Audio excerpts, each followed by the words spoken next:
Clover, Max, Nina, and Megan, and Abe are retracing the steps of Clover's missing sister Melanie.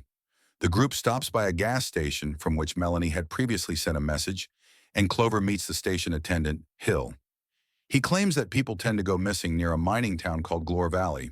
The group drives there, but heavy rainfall forces them to seek shelter at a visitor center where suddenly rain stops. There, Abe finds a wall filled with posters of missing persons, including Melanie.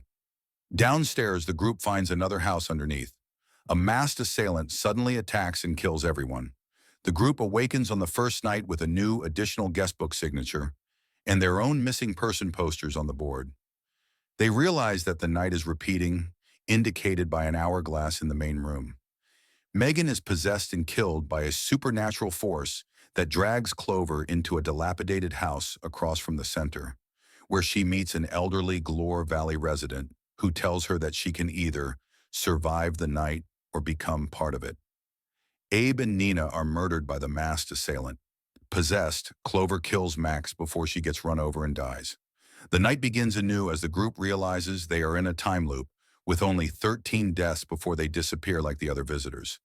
They barricade themselves in the bathroom and drink the tap water, which causes them to explode. The group dies, and as Clover perishes, she sees Hill, who reveals his involvement.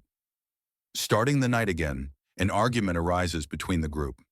Looking for answers, the group discovers that Glore Valley sank into the ground after a mining disaster, killing hundreds, and that Hill was brought in to act as a therapist to the survivors. A VHS tape shows that those trapped at the center turned into Wendigos after being killed on the 13th night.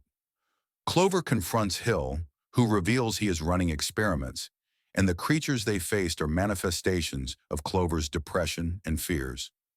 Hill places his coffee on his desk, and Clover moves it under the lethal water dripping from the ceiling. He explodes after ingesting it. She retrieves the keys and frees Megan. The others manage to kill the masked assailant, and they flee through the tunnels. They escape just as the hourglass runs out and the sun rises. Now free from the time loop, the group drives away.